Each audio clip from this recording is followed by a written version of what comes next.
Hello and welcome to Batflips and Nerds, the baseball podcast with a British twist. I am your host today, Russ Easom, and I am joined by my interview partner of the hour, John McGee. How are we doing, John? Very well, Russ. I'm very well excited about this one. Can't wait to get going.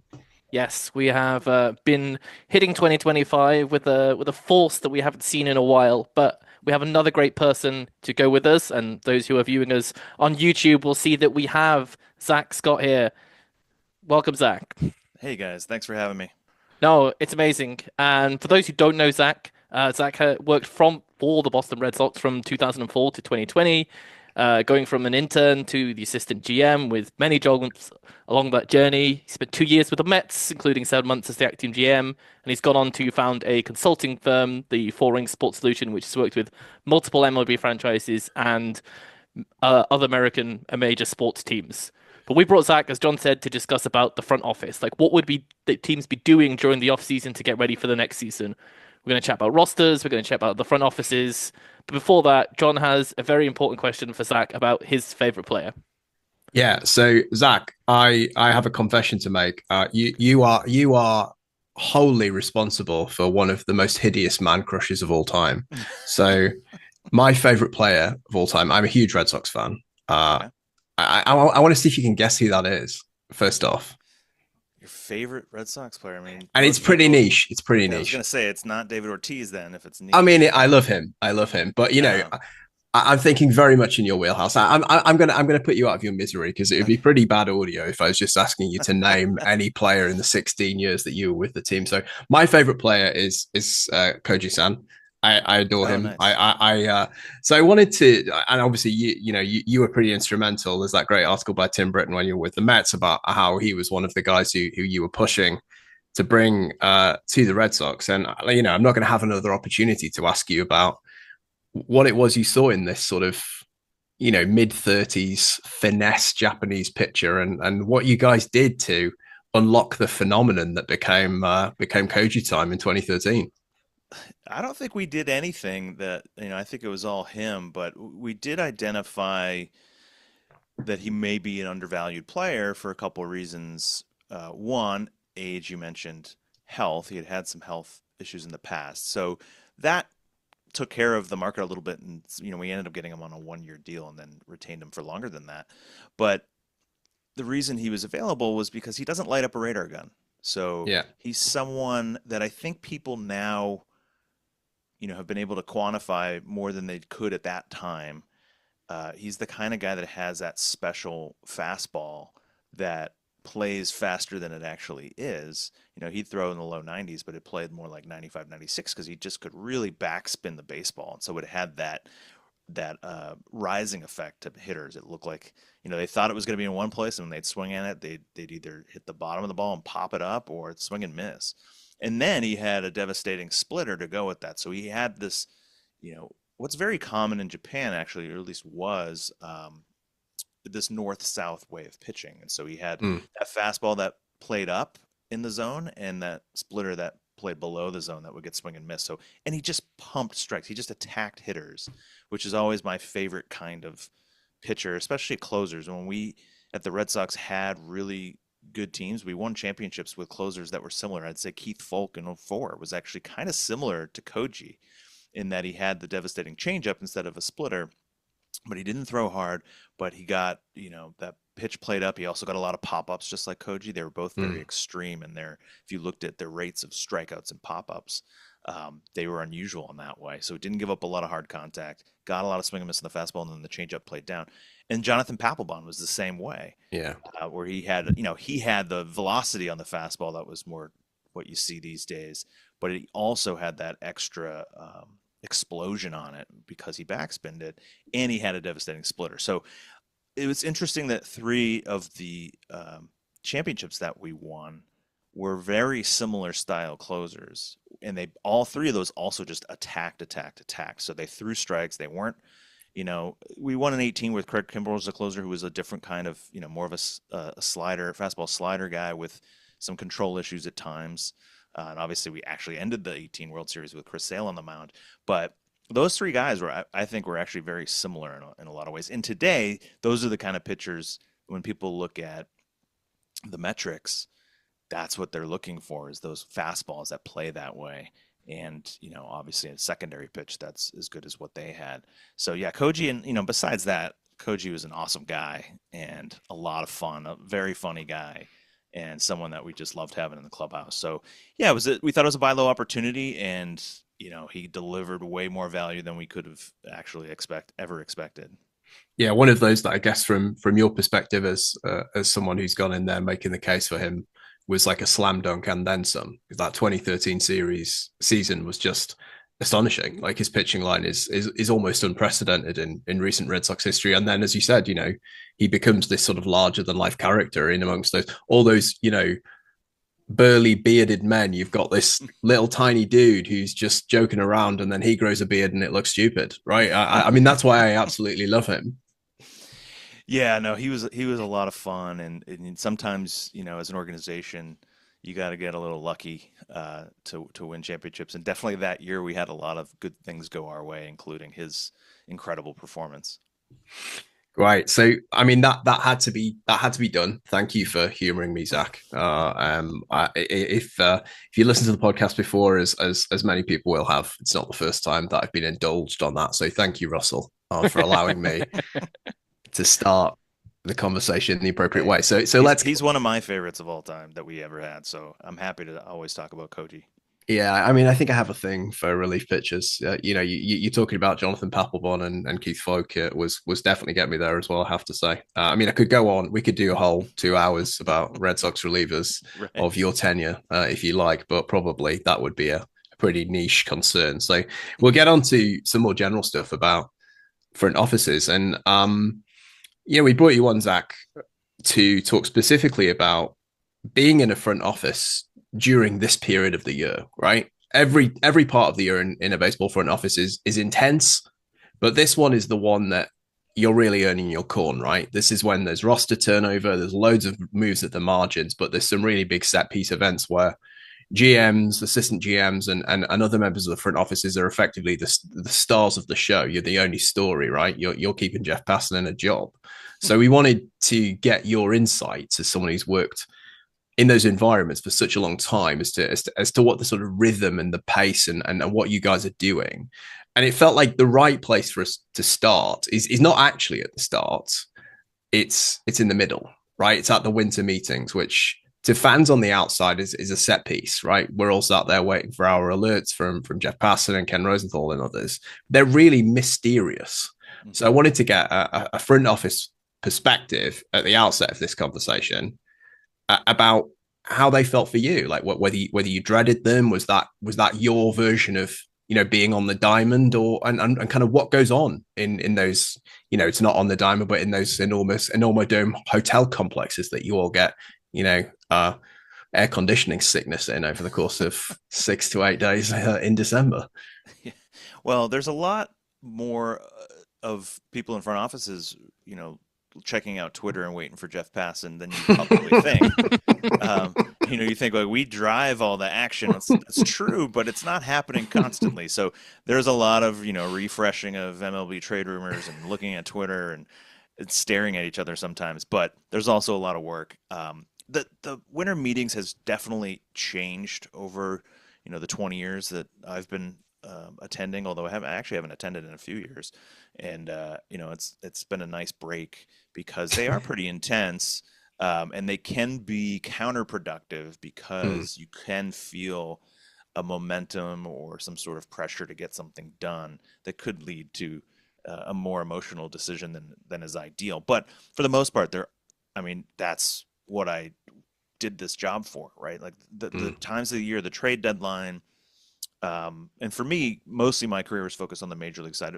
Towards the end, leading in analytics, there was a draft component, and I was always in the draft room at different times in my career. But, so that's a huge moment for baseball altogether. But for me, it was the trade deadline and the offseason, and specifically the winter meetings, that's our opportunity to make an impact. It's to build that next team. And that's the excitement. That's why I got into sports, and that's the fun part. So the winter meetings is kind of the key point when you get everyone together. It used to be more where you had a lot of meetings in person at the winter meetings with agents, the GM meetings happen in November. That's a little too early to get things going with free agents. So a lot of you're in the peak part of free agency at the winter meetings. And so there's a lot of conversations with agents. Same thing with teams. You'd meet with teams to talk about trades in person. There, over the years, there was a lot less of that, to the point where we were like, why are we here all together if we're just Yeah. texting each other anyway? Um, but it's also an opportunity to see people, friends that you have in the industry that you only see a few times a year, maybe. Um, so there's a fun part of it too, and it's a great development experience for your younger people in your baseball operations staff to kind of just observe and see how things kind of go down. But yeah, no, I get an adrenaline rush leading into that. I mean, a lot of my time was spent on being the person in charge of making sure our decision makers had the most important information at their fingertips so we could move with agility if necessary at these key points in the offseason altogether, but also at the winter meetings. And so, the weeks leading into it, there was a lot of preparation going on to make sure everyone had everything they needed before when we got there. And then being there was a rush. It could be exhausting. You're, like you said, you're in a hotel room a lot. There is a lot of time where you can't control the action, so you're waiting a lot, and it's a high anxiety level because you really want stuff to happen, but there's only so much you can control. Um, and you you try to eat healthy, but there's we always have like you'd always have like a bunch of snacks in the room. Some years we try to be healthy, other years we just cave and just go all junk food. Um, and there's a lot of good conversations going on. There's people sometimes at the winter meetings that you weren't normally in the office, scouts, people like Bill James that would be there that weren't in the office all the time, that you'd have good conversations with and be able to catch up, but also talk baseball. That's And awesome. So sorry, go on, Russ. no, I was going to say, and like, just the quick thing that you talked about there is that the front offices sometimes are living on those tweets of Passan and stuff like that. Did you ever have occasions where either when you were at the top level that your team found something out or your front office found something out because Jeff Passan tweeted it and not because you actually told them that something had happened?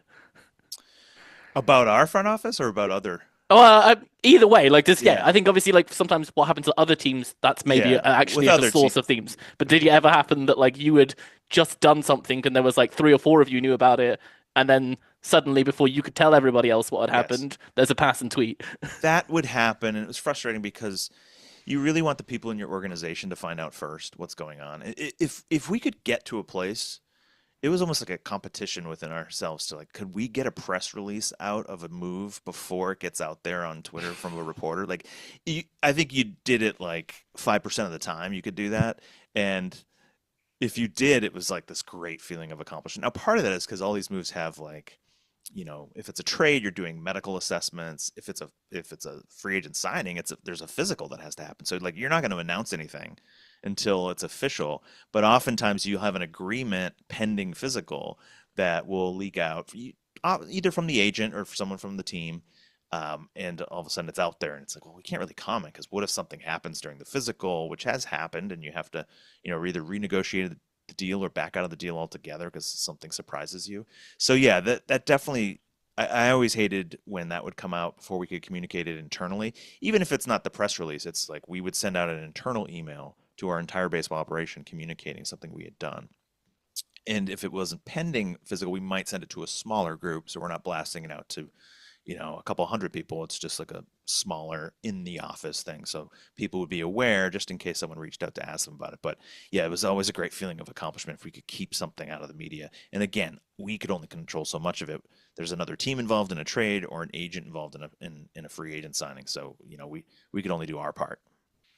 I've kind of got this idea in my head. So I spent a lot of time working in the government here in UK, and if things get out, it's like the worst thing that can happen. And you have something called a leak inquiry, and you get like dragged in, and you get pulled over hot coals.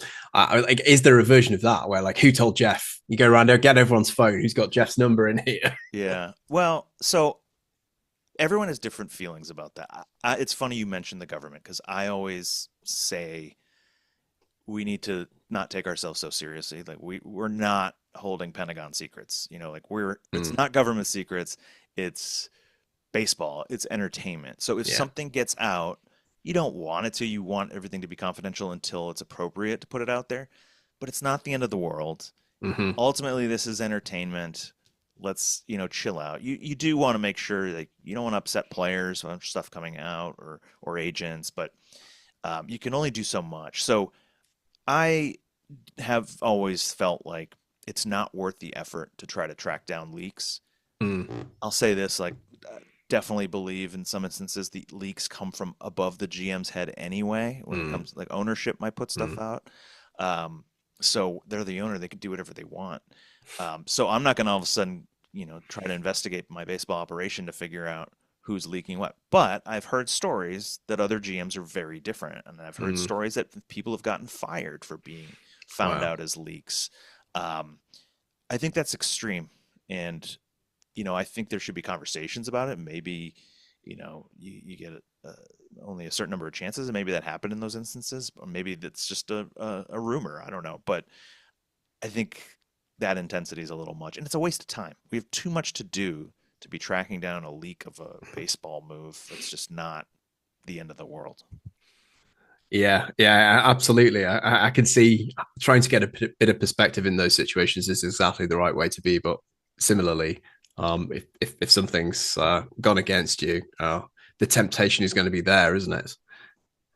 Yeah. No, I think the way I looked at dealing with that was to try to be proactive. I feel Mm. like people within your organization, if they're going to leak something, it's often because they don't feel connected to what's going on. And so when they get Yeah. a nugget of information, they're more likely to share it because there's maybe an insecurity. They want people to know they're in the know. They know what's, they're in the inner circle if they're not. Or so you have that. If you make your people feel more connected to what you're doing, like I was incredibly transparent with the Mets and with the Red Sox to the extent that I could be. I wasn't in the GM seat there, but my teams, I would always tell my groups, the people I was leading, what was going on because part of that's why they work in baseball. It's the Mm. exciting part of it.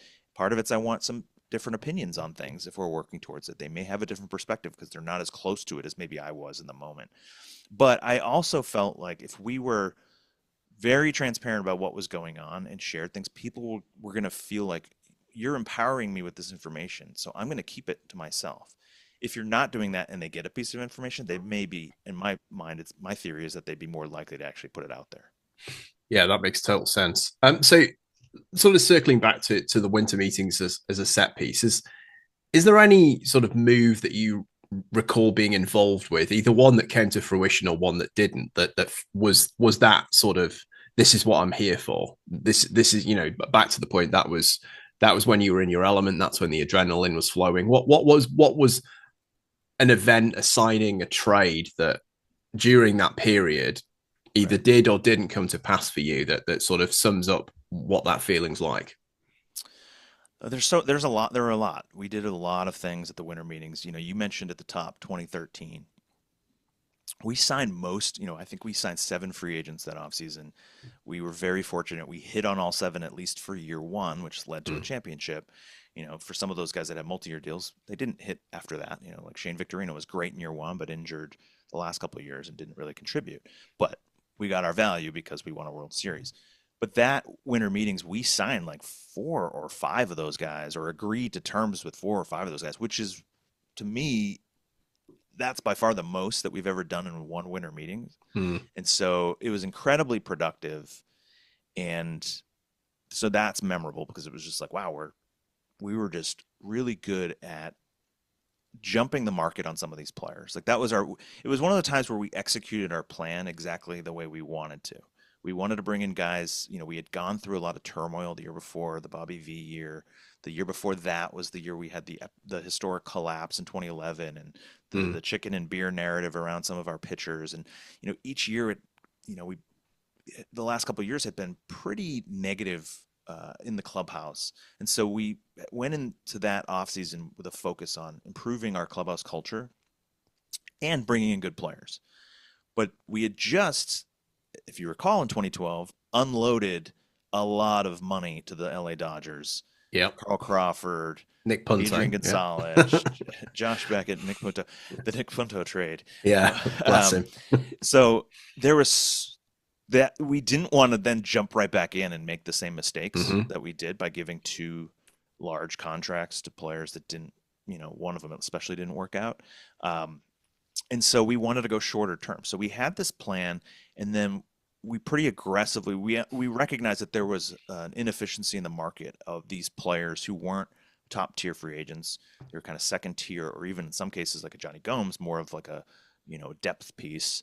And we decided, okay, well, the market's kind of underpaying them relative to their production. Mm-hmm. The top of the market's always getting paid well. Yeah. So we're going to actually, it's going to probably, the trend is that it's going to go up eventually. Let's Mm-hmm. jump the market. Let's be aggressive on those guys and lock him in. And we locked in David Ross really early, and then Johnny Gomes. And then the rest of those guys some of them were opportunities, but also they were more like second tier guys. And so we were just more aggressive. But it was just one of those times where we really executed on our plan going in. And it's hard to do that because there's so many other variables and factors that can influence what you do. So to do that and kind of check all the boxes on what we wanted to do was a good feeling. And so much of that happened at the winter meetings. And did you have one that came out of nowhere? You talk about having a plan and going into it being like, these are maybe our targets. You've probably done that work on a lot of people because you still need to know, like, are we going to make offers or even have conversations about pretty much most of the free agents or the people that you think are trade available. Was there ever a moment where somebody became available that you hadn't even thought about, and then there was a lot of effort to be like, oh wait, is this something should we do? Can we get Right. this over the line?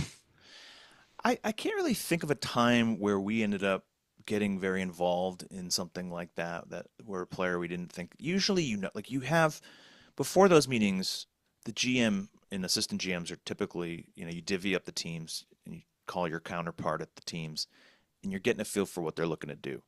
So it's rare that you have a surprise because usually they're very transparent. They say, hey, we could really use a first baseman and some bullpen help. And you kind of share what you're looking to do. And you're trying to find where you may match up on things. And you're also, by doing that, gathering information about the market. Now, maybe they're not completely forthright in that. Who knows? There could be some gamesmanship, some strategy going on. But I think for the most part, people are pretty open about what they're looking to do.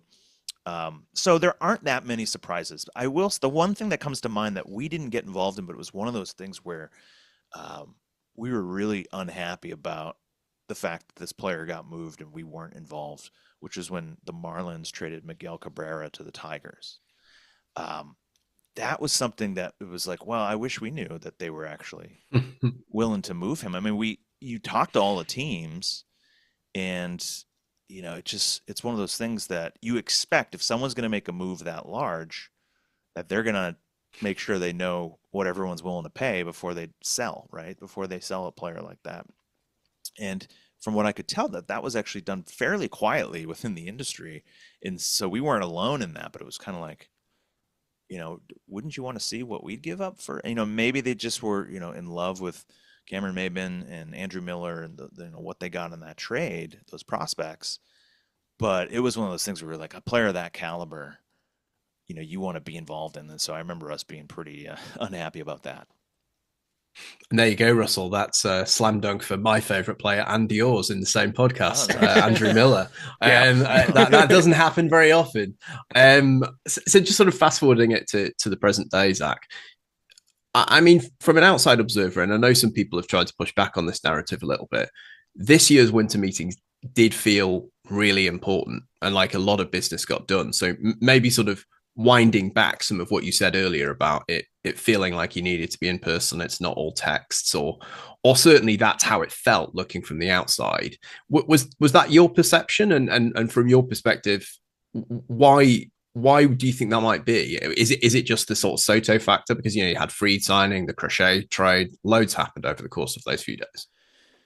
Yeah, I think the timing of it. So I think when you have a Soto situation, you have a player of that magnitude represented by Scott Boras. Mm-hmm.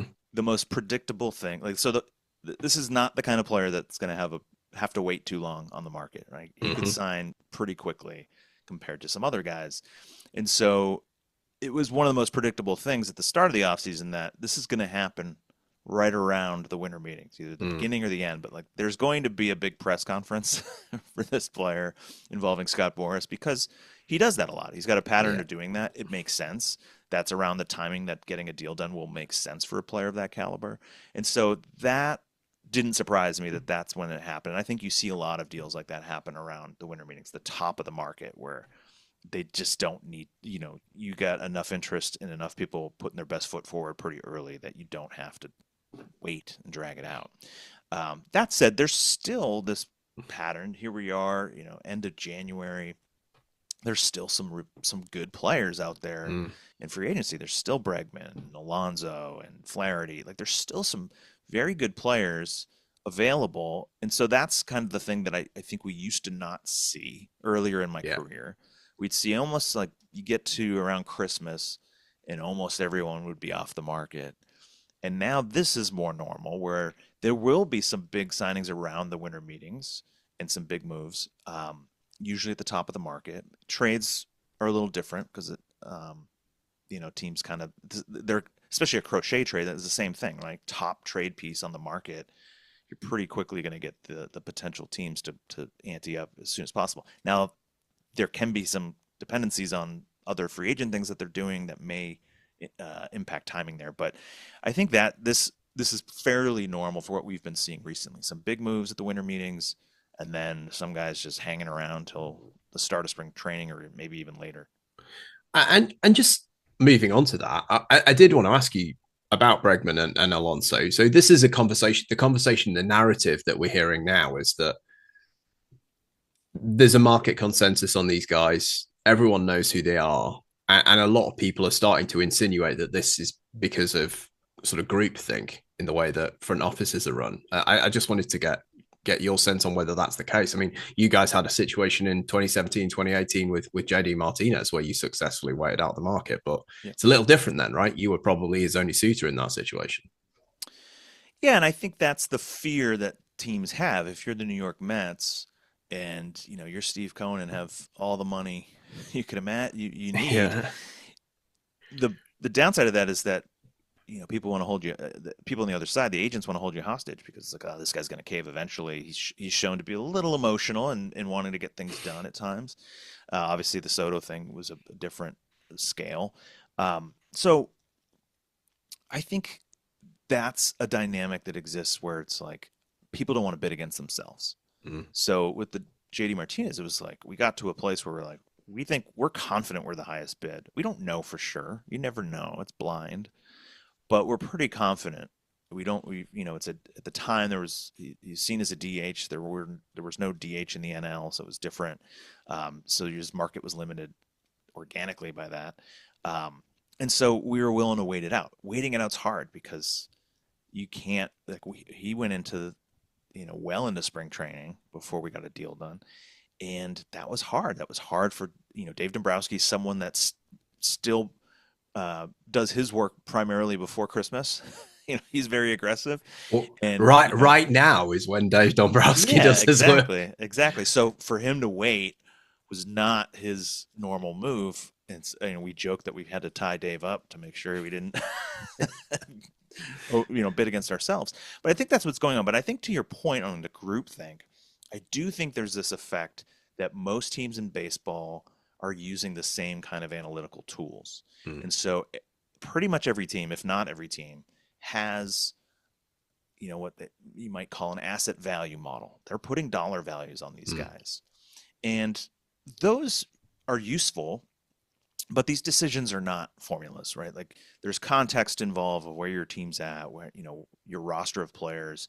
If you want to stick with the kind of financial, way of viewing the world, it's your portfolio. Your roster is your portfolio. You want to have some guys that are young players that are making, earning far less in salary than what they're producing. So then you can take those bigger risks in free agency where you're going to be paying, most likely going to be paying more for what they're going to be producing.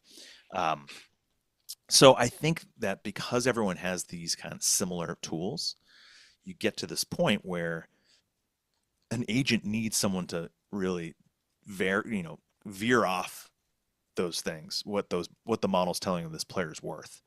And I think everyone's are probably roughly the same when you're talking about major league players. And so, you need to find the one team if you're an agent that's got Pete Alonso valued significantly higher. And I think the types of GMs that exist in the game are less likely to stray too far off of that. They will stray, but I don't think that they're definitely not ignoring things like that. So there is this fine line between, you know, if you have a tool like this, but you're just like arbitrarily giving a guy, $30 million more than what your model says he's worth, then are you actually using a tool to help you? But I don't think these things are formulaic, and that you should use them as frameworks to inform you, but there are appropriate reasons to stray away from that. But it's also good to have those tools, so they're they're an objective anchor, right? So if you're, I use our example of Pablo Sandoval of the Red Sox. Mhm. We valued Pablo Sandoval objectively at the start of the offseason around $45-50 million, which, by the way, in hindsight, that was wrong too. He didn't provide that kind of value. Mm. But somehow we offered him $95 million. And, I was involved with that, so I know how. But I do and I don't. When I look back at it, it's like, God, how did we go from, all right, this guy doesn't have much of a market. We're hearing maybe the Giants are around 40 million. So like, okay, maybe we get him for his market, like what we think is fair market value. Somehow the momentum got away from us, and it just turned into this thing where, some of us were out after it got above a certain number, but somehow we just kept, I don't know, we bought into this guy's, championship pedigree, or, we had a good meeting with him. I don't know what it was, but it, the power of momentum just kept us bidding up and bidding up, and it got away from us and ended up being obviously a bad contract for us. But I think there is something to the group think because everyone's using similar tools. And do you think the reason people are using similar tools is that we've now had 15, 20 years of analytics? We've seen three, four, five teams be known to be like the best, and then everybody gets taken away from them. And they probably share their knowledge to all the other teams that they go to. And we see cycles about like it was stuff with the Red Sox for a while, and then you can see this happening with like the Dodgers, or you can see it happening with the Rays. Does that basically just bring the ideas that exist in the league all together, and then you almost have to be, well, we roughly know what everybody else is doing. How do we zag when everybody is zigging? Yeah, I think every sports league is a copycat league. And Mm. my theory on why, and I don't mean this in a pejorative way, I think owners that make these decisions, especially of who's at the top of their baseball operation, they don't have a deep level of knowledge of how everything works, right? It's like fairly high level, and that's fine. Like that's why they hire a GM, right? Is that person supposed to have the knowledge at a very deep level, but their knowledge is somewhat superficial. That so they go based on narratives or results, and so it's easy to see. Well, the Tampa Rays consistently get more out of get more for less, right? Like they are so efficient in their payroll, and we know they have the heaviest investment in analytics, so this is a way to do it. So I think that makes sense for teams like the Marlins hire Peter Bendix from the Rays. That makes a ton of sense because they're in a similar market and a similar payroll situation. I think on the other end, the Dodgers hired Andrew Friedman away from the Rays, and that worked out great because Andrew was able to make an adjustment. I think for some other teams it doesn't fit. Like Heimblum struggled, I think, in Boston because I think it was just a different um, set of circumstances and wasn't really kind of what he was used to at the Rays, and how to, understanding that when you are a big market team, you're not getting a trophy for having the most efficient payroll. You are by I mean, sorry, definition. just on Heim, Zach. It was Yeah, interesting that where Heim did succeed was in the stuff that he would have been good at the Rays, right. in the amateur draft and players at the margins, right? Yes, But absolutely. again, it doesn't work in every single circumstance. Well, and that's how the Rays had to do things because of their Mm. constraints. When you go to a team like the Red Sox or the Dodgers or the Yankees, you don't have those constraints anymore. Mm. But So what does that mean? It means we, by definition, are going to be inefficient on how we spend, and that means we're going to go into the highest risk pool of players, the free agents, and we're going to take some big risks, and those are the kind of things that can make you sink or swim with those deals, right? Like that's how does a big market organization kind of fall apart? Well, oftentimes it's overcommitting to too many dollars, right? Like we were looking at that in 2012. All of a sudden it's like, oh my gosh, what did we do with Carl Crawford and Adrian Gonzalez and some other players? We were looking at it thinking we are stuck. These guys need to perform or we are stuck for several years. And we just, as a team that always valued flexibility, we just killed our flexibility. How are we going to get out of this? And we got very fortunate that new Dodgers ownership wanted to bail us out because they wanted to bring in, some star names. And so that's the hard part of going. And I've heard Andrew Friedman talk about that. That's the hard part when you go from, the Rays where you have a very limited pool of players that you can focus on. You can really drill down on those players to a place like LA where you have access to all the players. David Stearns is going through that now with the Mets. And so I do think though that's what's happening with owners is they're looking at who's had success. Like you said, there were a bunch of guys I worked with at the Red Sox that became GMs. Um, and Cleveland's always a team. I think owners love, especially the ones that come from the financial background, which is most of them, right? They love the efficiency. Yeah. Even Steve Cohen told me at one point, I want to be like the Rays. And then when I told him what I thought the Rays were like, he was like, okay, maybe I don't want to be the Rays. And I was like, you do to an extent. We will do things that they do, and we will do them well. But what that really means is you're aggressively churning your roster. You're trading a Blake Snell with 3 years of control left because if you're looking at everything as how to turn value into longer, focusing on future value and always kind of doing that, that's the best way to do that. And where the Rays actually have had the most success is in their trades. They've been good in international. Their drafts results have been just okay over the years. But what they've been great at is their trades. And sometimes, they've missed on some, but most of the time they do a great job of trading their major league players at their peak value and then getting a lot of future value. And so, sometimes I think that's what owners get excited about. They want the Cleveland model, the Tampa model, but it doesn't mean just because you're poaching someone from those organizations that you're going to get the same thing. And, they also have to keep in mind who the people are that are actually, making those decisions because sitting in that seat is very challenging and not every number two could be a number one.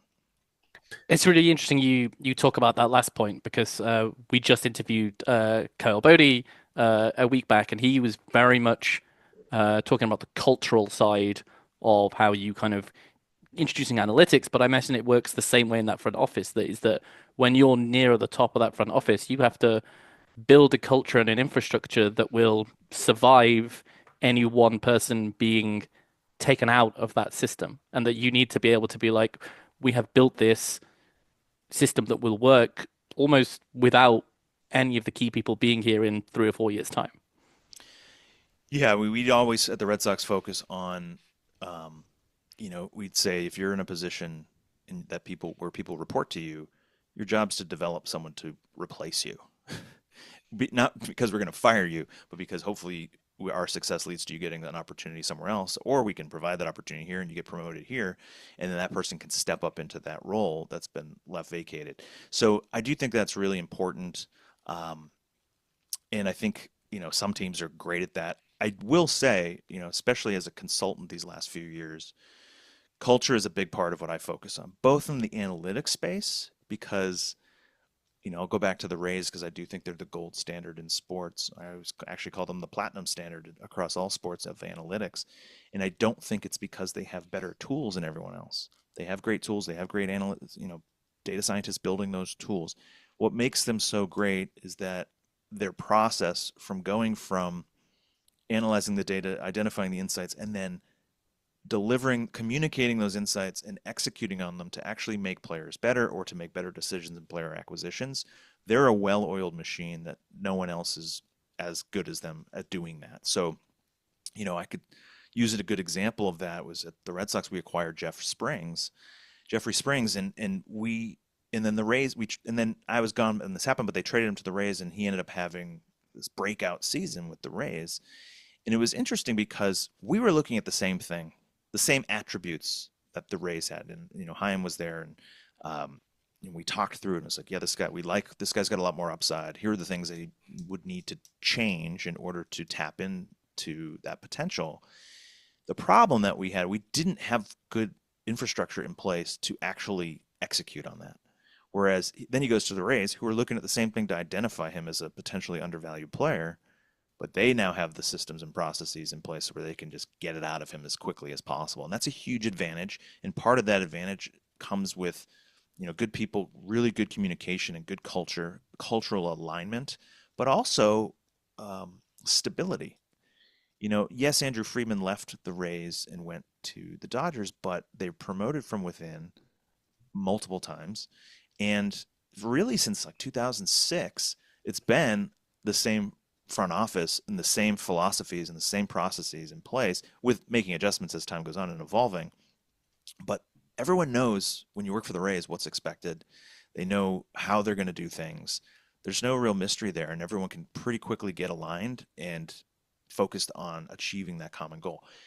At the Red Sox, we had a different GM every 4 years, and in some cases, big swings in philosophies. And so that's really hard. And so I think the challenge, what was really hard for Chaim, was to try to do the things that made the Rays so good in a culture that wasn't used to that. And there were some of us, like, especially the analytics side, like, yeah, we get that, we speak that language, but it wasn't how we were doing things on the player development side, and the major league coaching side. And so there was going to be this, prolonged learning curve to get there. And that's challenging, and getting people on the same page. So when I work with clients on that analytics stuff, I always tell them it's 20% technical and 80% cultural, because having the greatest tools and finding all the important insights is one thing, but actually being able to make better decisions or get more out of players by using it, that's a whole different story. And that's really the challenge, because you have so many people, so many touch points with the players, both in your organization and outside it, with their own hitting gurus and pitching gurus. That's a very challenging thing. I mean, that sort of touches quite nicely on some of the conversation that we had with Kyle, doesn't it, Russell? So he was talking about his experience with Craig Breslow, and how that's a lot of what he's focused on, like building that culture and building that architecture that can get the most out of every player. And this is a trend that we've seen quite a lot recently. So we've got Craig Breslow in at the Red Sox, Buster Posey in at San Francisco, and there are others that just aren't springing to mind. The guy who's Dave Dombrowski's number 2, Sam Fold at the Phillies. So there's more and more past players. That seems to be like a very recent trend. I mean, an old trend that's come back. There's no new ideas under the sun. Do you think that might be why, Zack, in your opinion, that clubhouse culture is something that these guys understand, and if you can project that into a front office environment, you need the right guy, right? You need a Sam Fold or a Craig Breslow who understands the real complexities of the strategy and the analytics. But perhaps from your perspective, is that why we're seeing this trend come through recently? I think possibly. I think there's some, I had the opportunity to work with the Texas Rangers in 2023, and Chris Young is one of those guys. Of course, yeah. Who played, obviously, and it was great working with him. I loved seeing that balance play out, because I had never, until working with Chris, I'd never worked for someone that had been a former player. And so that was a new experience for me, and I saw the real value in it. Now, Chris is his own person. Like, I know Sam Fold really well. I don't know Craig very well. I know him a little bit as a player when we had him. I know Sam pretty well. Sam, just to use Sam as an example, Sam and Chris Young are completely different personalities. I'd say Chris is probably more prone to getting him fired up and emotional, which is great. But also something he knows he has to keep in check at times, so it doesn't I can't imagine what a 6'10" guy getting fired up looks like. Oh, yeah. Terrifying. Oh yeah. I mean, he's a very smart guy, and he know what he's great at is this guy who's had a very good big league career. Um, he's very humble. He knows what he knows and what he doesn't know, and I think that's what makes him really good is that humility to know. It's one of the reasons I was working with him. Is just like I don't know what a good analytics department looks like. I don't know how best to use this in my decision making, and so he wanted some advice from someone from the outside, a different perspective, who'd been in a different organization that obviously we had success. So, but I think there are a lot of benefits to having been a past player, especially your interaction with players. And I think sometimes it's hard to relate to major league players, whether that's real or imagined. It's just can be, there can be a disconnect there. And I was in a position with the Mets. I was not there very long, and part of it was COVID still. So there was a lot of challenges as far as even just being in the same room with people for a certain amount of time. Um, but yeah, I think as someone that wasn't a player, I viewed the Major League Clubhouse as, their space. I'm going to be down there, but I'm not going to be down there all the time. And, I have to have conversations with the manager. I want to have some conversations with the players at times, but I want to give them their space. And, maybe that's wrong that I did it that way, but that was kind of how I handled it and what my philosophy was. I want to be available to them. I want to be approachable for them. And I would kind of do that and not have office hours, but kind of informally, post up at times that, it was clear I had an open door if players wanted to talk to me, and sometimes they did. But yeah, with Chris, it's like he's completely comfortable in the clubhouse, and it's not. It's probably not as odd for people to see him in the clubhouse, the players to see him in the clubhouse. So I do think there's an advantage, but I also think part of that is just going in opposite directions, right? Like the Giants had Farhan as their president of baseball operations. Farhan is like one of the few actually true analytics guys that's been in that position. We love to talk about all the GMs that are analytics guys, whatever that means to people. But the reality is the only people with that background that have been in that seat are Farhan, James Click, and me briefly. Most of Jeff Lunau to some extent, although he was more of like a management consulting background than analytics. But it's more that people that value analytics are in those jobs and can apply it, but that's not their expertise. But so they had kind of more extreme on the analytics spectrum, right? They had someone that was their background. And so, it didn't work. He obviously lost his job, and then they go in a completely different direction. And I think you see that, and I lived that with the Red Sox. To go from Dave Dombrowski to Chaim Bloom is two opposite ends of the spectrum, and it doesn't mean it can't work. I just think that there can be a reaction, and that's also when we talked about copycat league. It's also reactionary to this didn't work out, so I'm going to go in a completely different direction. Now, I actually think Craig Breslow is more like my sense is he's more like Chaim Bloom than he is Dave Dombrowski. Thoughtful, measured.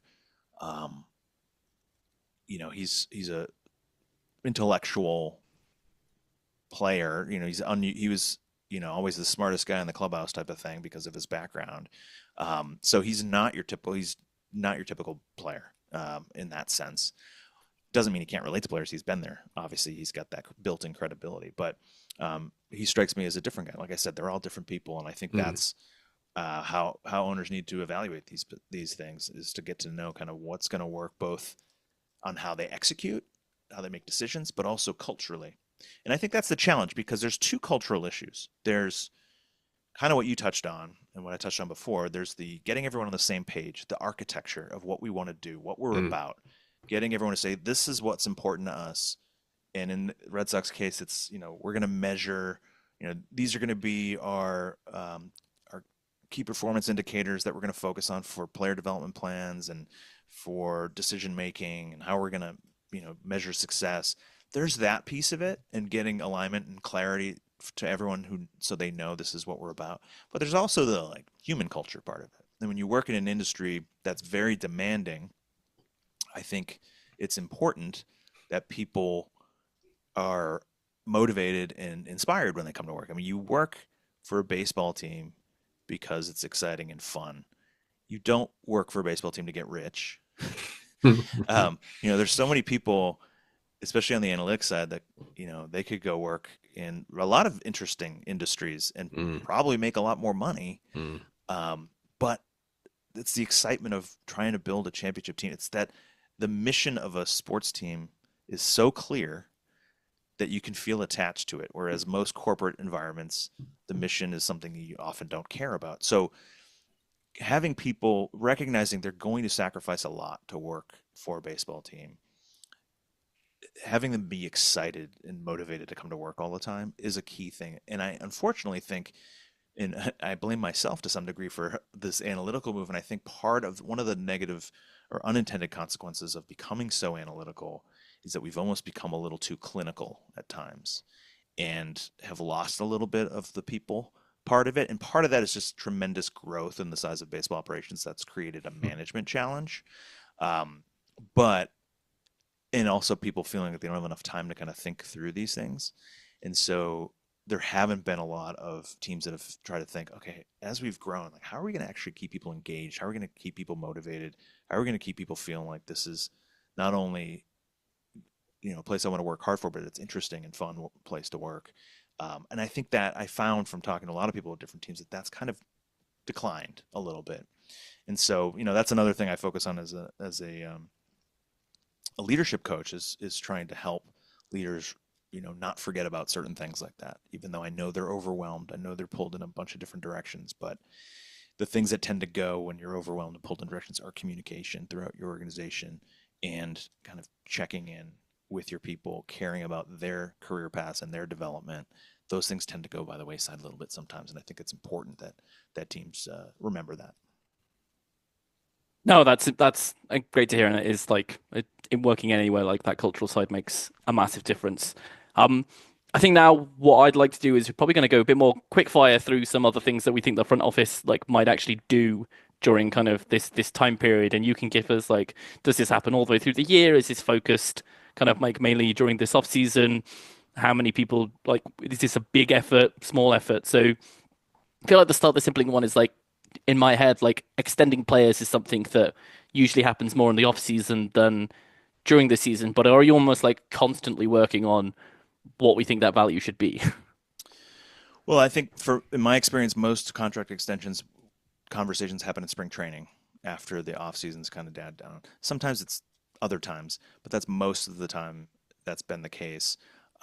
But you're working on. There's always someone that you have working on figuring out what that could look like. And those things can change based on how the player performs from year to year. Mookie Betts, we made him a contract offer every year for like 3 years to try to lock him up. And each year it seemed like he had a better year. So the number grew by like 100 million each time. It's kind of crazy. So, but yeah, that's usually the time that happens. But there's always someone, you know, keeping track of what it could look like. Cool. Qualifying offers for free agents that are going out the door. I mean, that's something, you talk about in the off season. You're always mindful of it during the season, but you want as much information as possible. So you want the season to close out. Part of that is obviously health related. So I think the timing of that is as late as possible. But you're thinking about it. You're always thinking about these things. You think about your roster, your current roster, and then the roster over the next like 3 years, maybe. You're always trying to think about because they're related. If you sign a guy to a big contract, you're taking away an opportunity for something maybe later. So you always have to be mindful of the short and long term. So yeah, I feel like one of those like arbitrary moments in time we have is with that 40-man roster around like the Rule 5 draft. Like how almost like seems to be a moment of finality there. Like, do you feel that is the case, or is that something that we see from like the outside perspective maybe a bit more?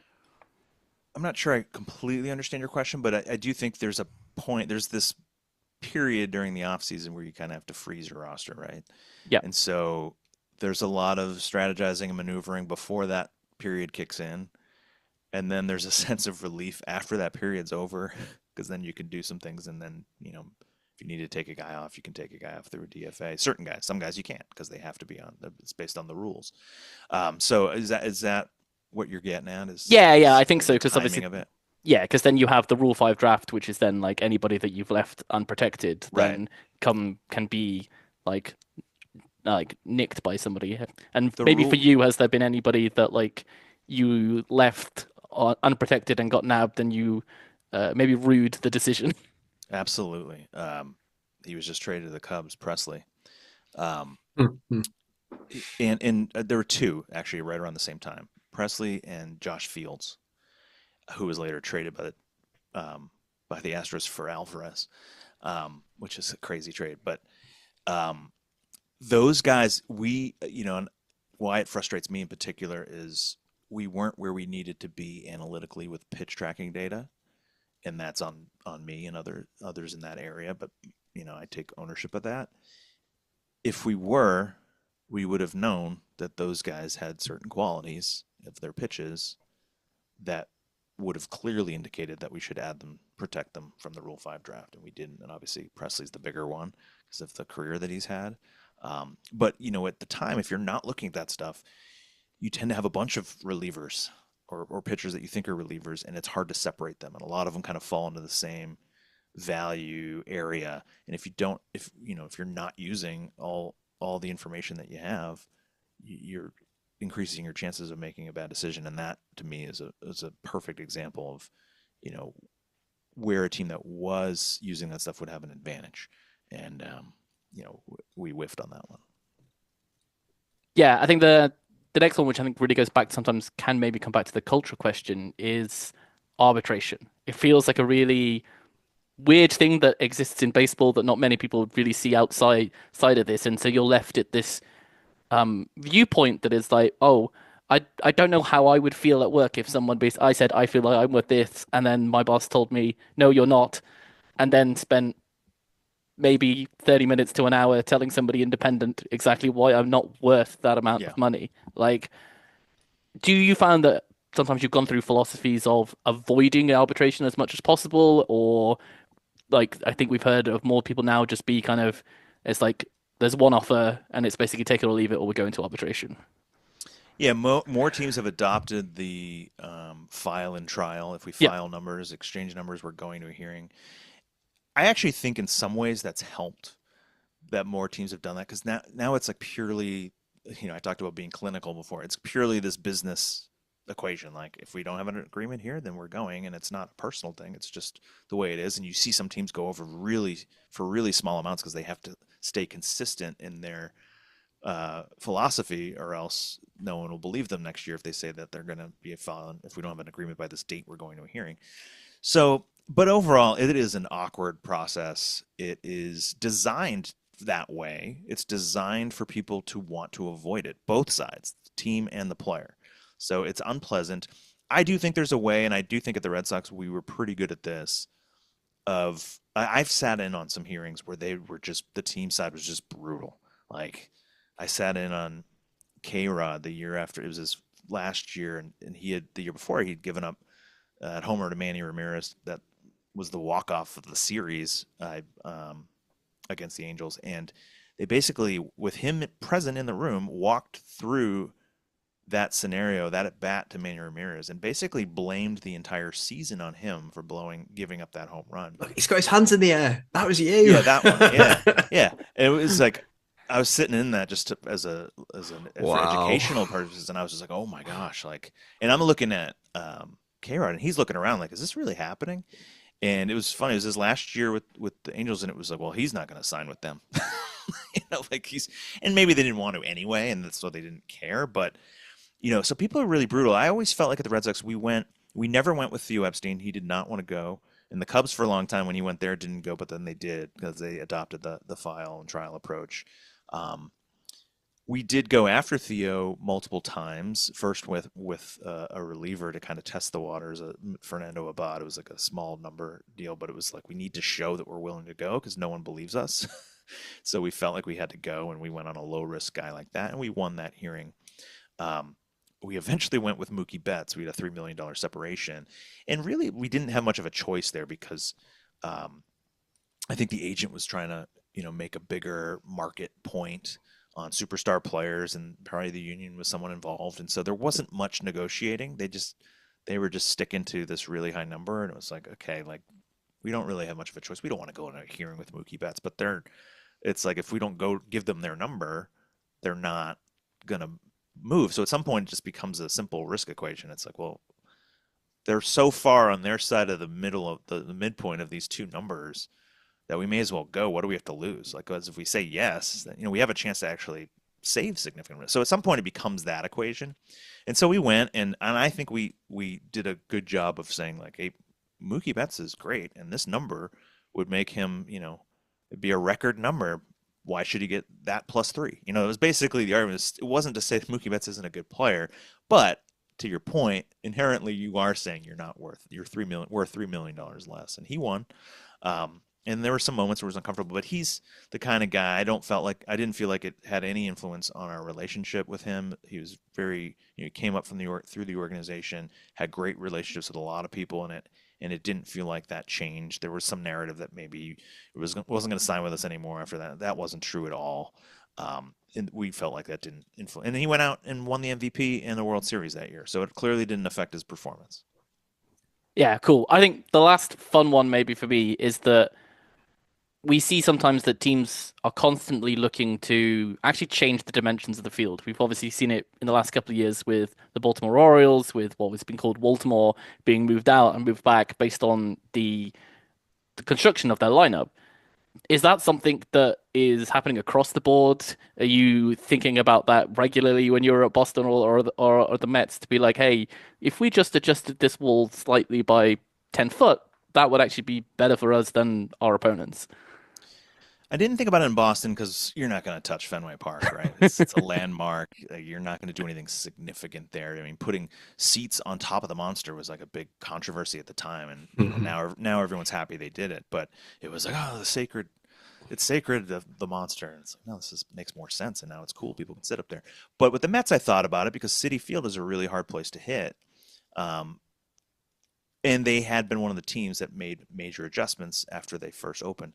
What I found funny in my career, I've never understood how certain ballparks, like Citi Field, Petco when it first came out, Comerica in Detroit, the dimensions when they were designed were so huge, it was very obvious that they were going to be graveyards for baseballs.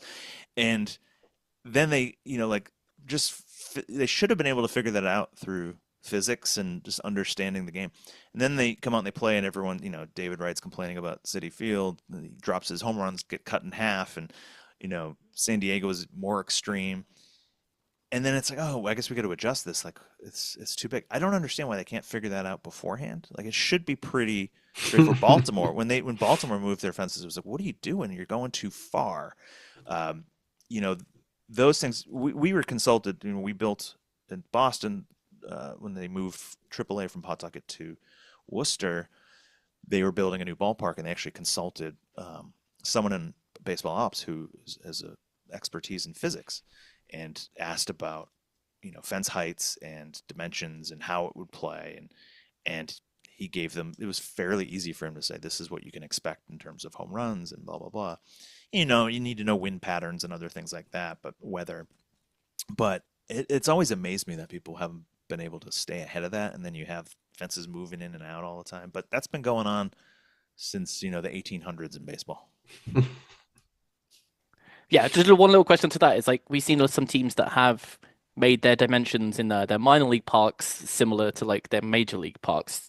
Do you think that's a pro or like getting people to overfit to where they may end up eventually playing? Well, we did that in Boston. Greenville is like a little Fenway. Let's say Greenville, yeah. Down in Fort Myers, that's another kind of Fenway.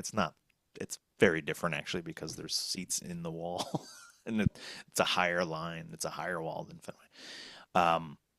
And we did that for defensive development, right? If you're going to come up to Fenway Park, we have this unusual ballpark with this 37-foot high wall that's only 310 feet away. I mean, it's so extreme and unusual that we felt it would benefit our players to get more reps off of something similar. So that was the motivation behind that.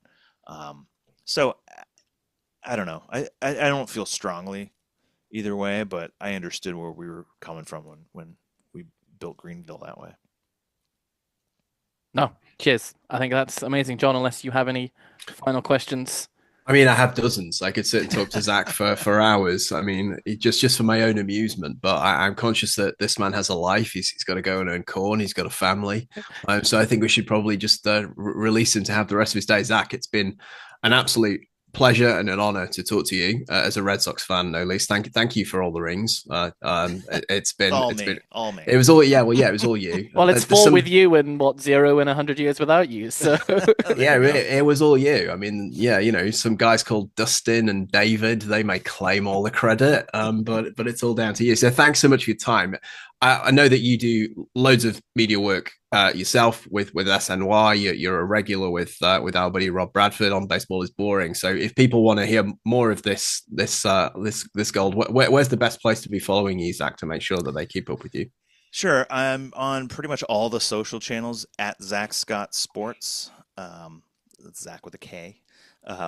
So yeah, that's pretty much where you can find me. I'm most active probably on X, but you can find me on pretty much all the channels at Zack Scott Sports.